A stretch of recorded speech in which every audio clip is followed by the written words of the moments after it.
Laporan hasil praktikum botani umum, anatomi akar dan batang, Amelia Novelita Lestari, 2502003. Dosen pengampu Salmiati, MPD PhD, Agroteknologi, Institut Teknologi Perkebunan Pelalawan Indonesia.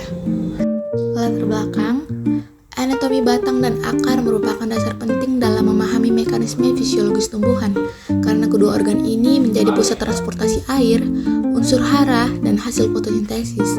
Pada akar, struktur seperti epidermis, korteks, endodermis, dan stele berperan dalam proses penyerapan serta pengangkutan aliran air dan mineral menuju jaringan pembuluh. Lakitan 2021. Sementara itu, batang memiliki jaringan pengangkut berupa xilem dan floem yang tersusun secara sistematis untuk mendistribusikan air dari akar ke daun serta mengalirkan hasil fotosintesis ke seluruh bagian tumbuhan. Sitompul dan Guritno 2020. Tujuan yang pertama yaitu mengamati anatomi akar melalui irisan melintang, epidermis, korteks, endodermis, parsikel, xilem, dan floem. Yang kedua, mempelajari anatomi batang, struktur jaringan batang monokotil dan dikotil melalui irisan melintang. Alat dan bahan yang pertama yaitu mikroskop cahaya, yang kedua pipet tetes, yang ketiga kaca objek dan kaca penutup, yang keempat ada pisau atau cutter, yang kelima ada tisu, yang keenam ada pinset, yang ketujuh aquades, yang kedelapan buku gambar dan alat tulis. Bahan yang pertama ada akar kelapa sawit muda, yang kedua kecambah kacang hijau atau toge, yang ketiga batang jagung, yang keempat batang jarak. Hasil akar sawit, lingkaran besar di luar tersusun dari sel epidermis, di bagian dalamnya terdapat sel korteks. Lingkaran kecil di pusat adalah silinder pusat dengan sel xilem di bagian tengah dan sel floem yang tampak sebagai bintik-bintik kecil di sekitarnya. Pola seperti sinar matahari berasal dari susunan sel pembuluh yang memancar dari bagian tengah ke arah luar. Hasil kecambah kacang hijau, sel-selnya membentuk pola seperti sarang lebah, ukurannya relatif seragam dan besar, tampak dinding sel yang jelas dan batas antar sel, banyak ruang antar sel sedikit, ada bagian yang tampak lebih gelap atau menempuk di bagian tengah. Hasil batang jagung, bagian dalam dipenuhi sel-sel kecil, rapat, dan berbentuk bulat.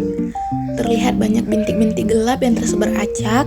Setiap berkas pembuluh tampak seperti lingkaran kecil gelap dengan titik-titik kecil gelap di dalamnya. Titik besar yaitu xilem, titik kecil di sekitarnya yaitu floem. Hasil batang jarak, pembuluh tersusun melingkar, pusat batang kosong dan lebih terang, lapisan luar lebih pekat, terlihat struktur yang berlapis dari luar ke dalam. Pada akar kelapa sawit, Elaeis guinensis, terlihat susunan jaringan akar dengan korteks tebal dan silinder pusat yang jelas, menunjukkan tipe akar serabut khas monokotil. Struktur jaringan penyimpanan dan pembuluh yang kompak membantu adaptasi akar sawit dalam menyerap air dan unsur hara pada tanah tropis. Pada kecambah kacang hijau, terlihat sel-sel parenkim berukuran besar yang tersusun rapat sebagai jaringan penyimpan cadangan makanan. Jaringan ini berperan menyediakan energi dan nutrisi untuk pertumbuhan awal embrio dan perkembangan radikula serta plumula. Preparat batang jagung zeamais menunjukkan berkas pembuluh tersebar secara acak di seluruh jaringan dasar. Ini merupakan karakteristik utama batang monokotil yang tidak memiliki kambium dan tidak mengalami pertumbuhan sekunder. Sel-sel parenkim mengisi ruang antar berkas pembuluh, memberi kekuatan dan fleksibilitas batang.